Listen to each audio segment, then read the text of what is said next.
Hello. Hello. I can't quit track. Yeah, I can't. It's so good. Flames. It's like not complex or anything, but for some reason it just hooks me, man. It just gets me. Yeah. Well, everybody, thanks for tuning in to Unicorn Finders Live Edition. Again, live. We are live. So the point of this, if you are watching, is so we do the podcast every week.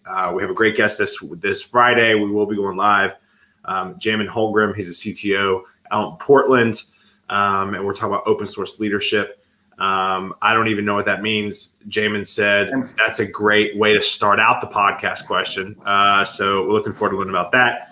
But again, Unicorn Finders is based off the fact that Jake, Dan, and I wanted to hang out more.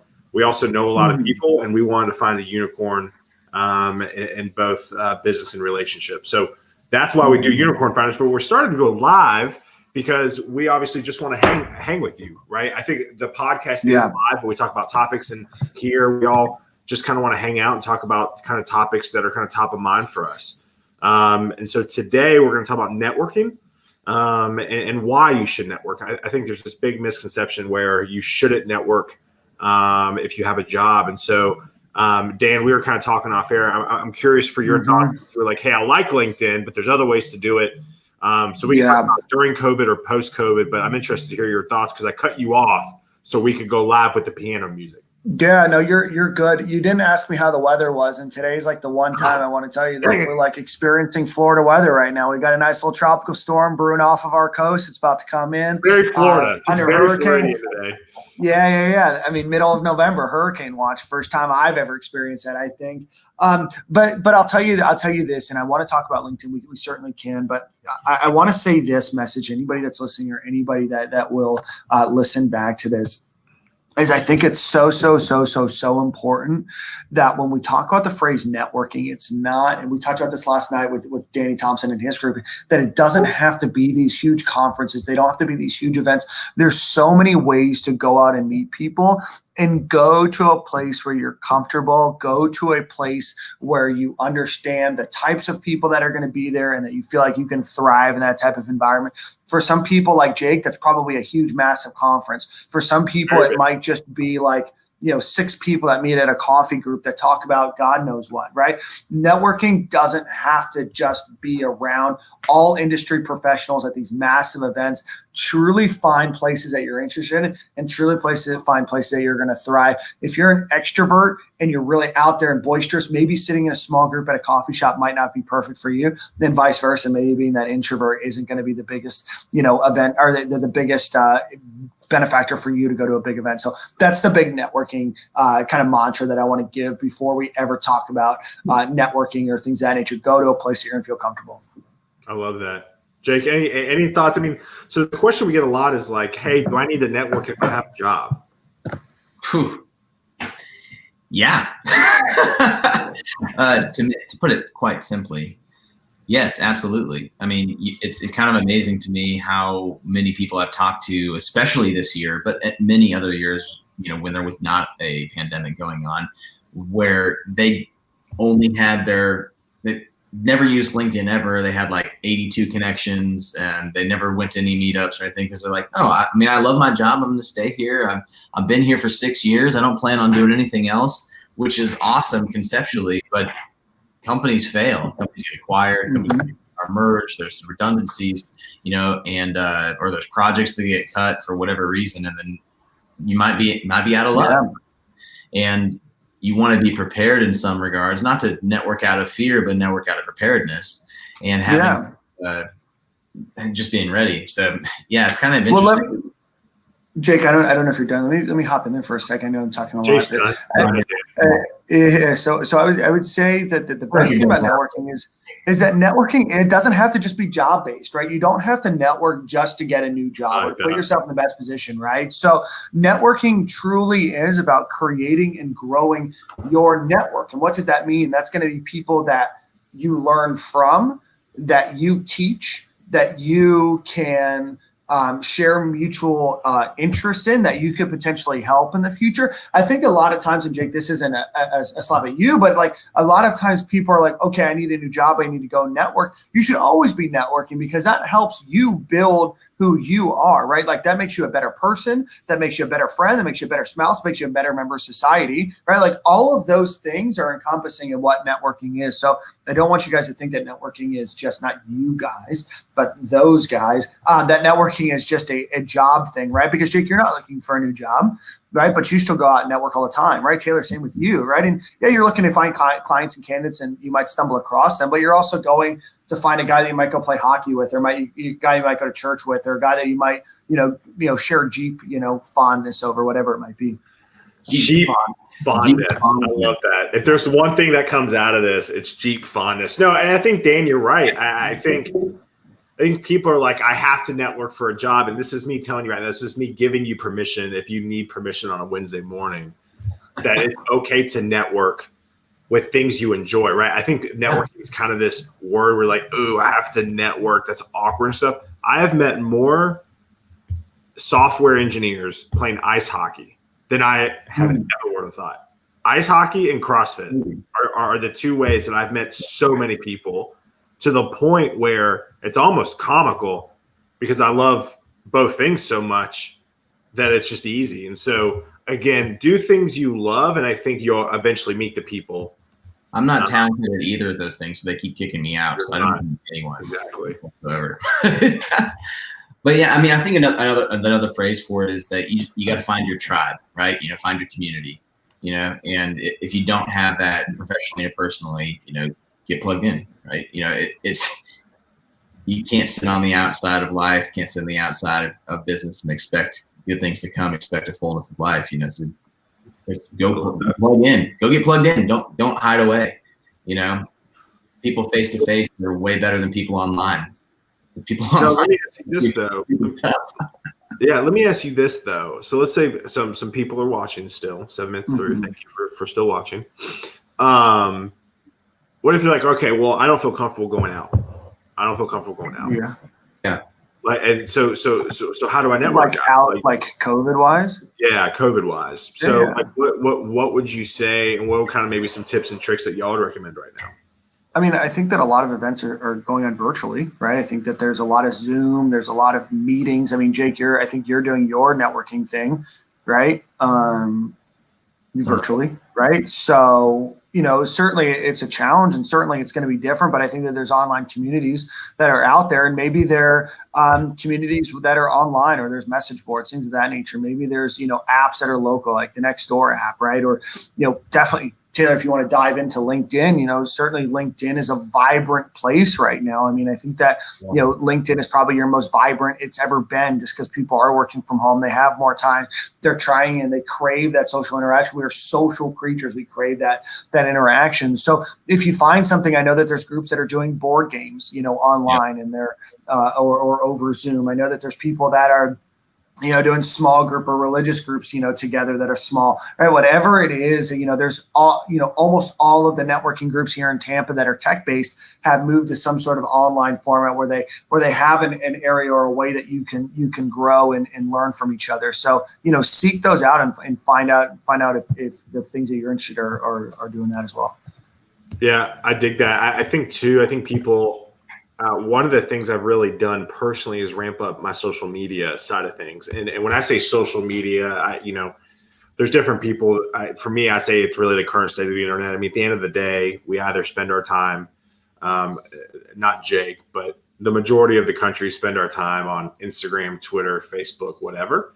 And I will tell you this, it kind of clicked early in COVID. It's like, I can liking somebody in my network on Twitter, like liking their tweets, is a way for me to get in front of them, and is a way for me to network, right? I think a lot of people right now, if you're leveraging Twitter, or if you're not even on Twitter, if you're on Instagram, under my wife Helly side of things, it's like, if you like and comment on people's posts, that is still networking.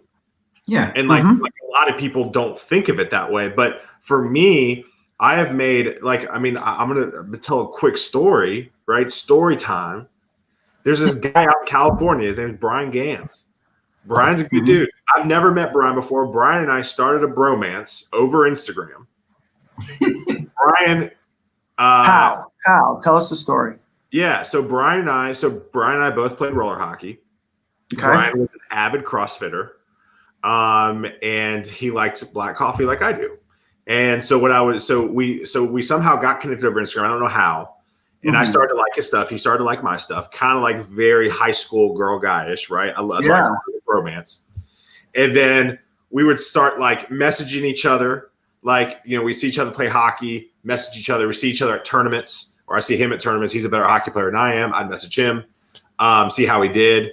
Then he messaged me and goes, hey, I'm actually going to be in Nashville for a CrossFit seminar. Do you mind if I stay with you? I don't know this guy from Adam. I say, sure. Obviously, I asked my wife first. Very safe, yeah. You're very safe. I'm at a dentist appointment. He gets to the airport. He gets himself to my house. I show up, and he and Jackie, my wife, are just hanging out in the living room, and we're best friends since. All because – and he's been to my house 2 or 3 times since. All because of liking and commenting and DMing people on Instagram. Dang. Well, I mean, I can share a story. I mean, that's, I have, my other, Florida Gators podcast, and that's how that started. I knew Ahmad Black from college, and we were friends in college. He's a former safety for the Gators and played the NFL with the Bucks. But we weren't best friends, and we lost touch a bit. Say what? Not a big deal. Not a big deal. All-American. So he, him and I got reconnected on Twitter, right? And then Corey, the other guy that I hosted through, we have some mutual friends, things of that nature. But we didn't really know each other. We got connected through Twitter as well, right? I got Taylor, Jake and I was your mentor, right? We had a long-standing relationship. We didn't have, we have things in common, obviously a lot of things in common, but also like, I didn't know you. I didn't know who you were. And we were able to build and foster that relationship. Taylor, you and I met at a conference and we had gone back and forth on LinkedIn before that, right?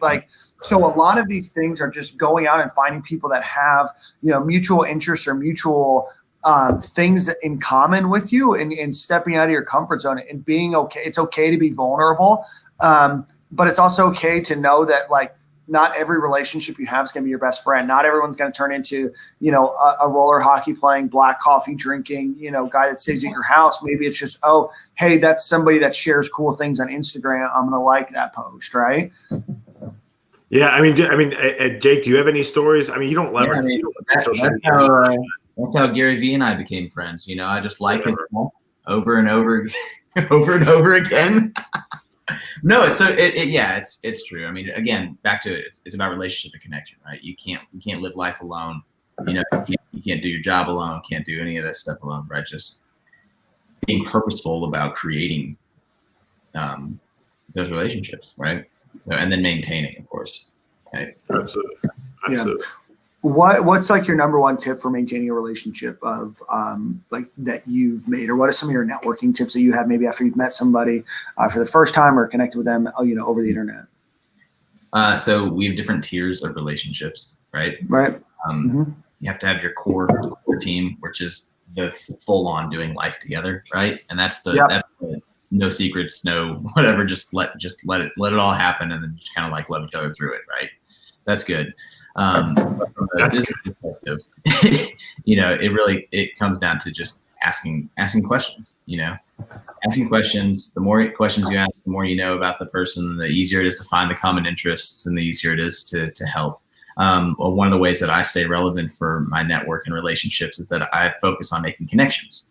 Whereas the more questions that I can ask you, the more I understand about your background, your goals, and where you've been and where you're trying to go.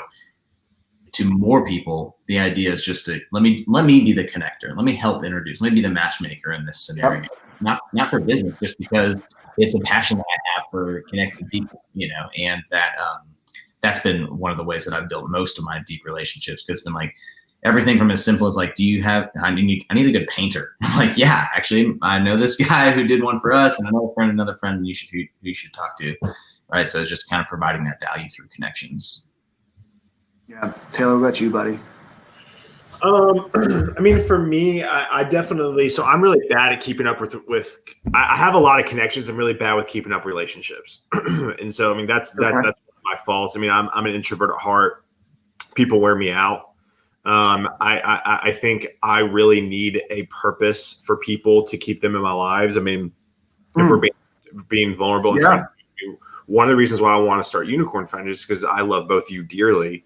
And I want an excuse to hang out with you all more often, right? I mean, selfishly, Unicorn Finders is just a way that I can hang out with you all because I'm very bad. If you don't serve a purpose, now people could say, well, that's very selfish or that's very one-sided, short-sighted, whatever. I get it. You're totally right. But I think for me, it's just the way I'm wired. And so, one of my guys, he commented, Brandon Harvey, like, I'm terrible at keeping up with relationships. I was terrible at keeping up with him, right? And he went to college together and, South Carolina, he and I were in a drum line together. Go Gators. Yeah, whatever. He did it. He did a great job reaching out to me. I did a terrible job reaching out to him, and he was like, hey, I'll help you with your marketing and your branding. And I said, sure. And then now he and I talk like 3 times a day. Right. And so again, it's just kind of how I operate. I never want to use anybody, but ultimately I know who I am and people need to serve a purpose for me to kind of stay in touch with them. So that's how I work, and maybe that's completely backwards, but that's to be totally transparent and vulnerable.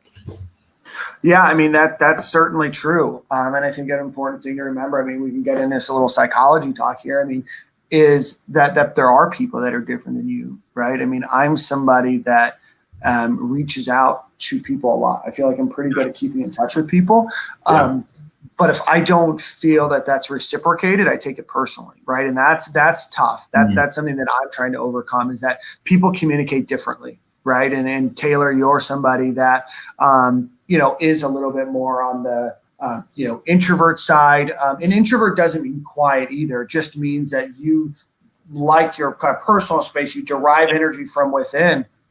And that there's people like that. And sometimes you need to overcompensate for people, or compensate, for people's, where you feel like they're not necessarily pulling their weight. That doesn't mean that they're not. It just means that they're going to do it in a different way than you are. So I think that's important to know about the people that you're building, your relationships around. And this is far more than just like a simple work conversation about, or a networking conversation of like you guys just both being .NET developers and Scottsdale, Arizona together. But this is just, as you build relationships, it is important to know, what you guys need out of each other, in terms of friendship or a relationship or significant other, whatever it might be. But that's a big thing, right? I mean, if Taylor didn't, if we didn't come together and start this podcast or communicate, we talked frequently, but there'd also be, days and weeks that would go by that we didn't hear from each other, and we work at the same company and we help each other out. Right. So knowing where somebody overcomes and then not taking it personally, if you have to be that person that is okay with reaching out and, falling on, the sword, if you will, of kind of keeping that conversation going. That's some deep psychological talk we got into. Yeah, absolutely. Absolutely.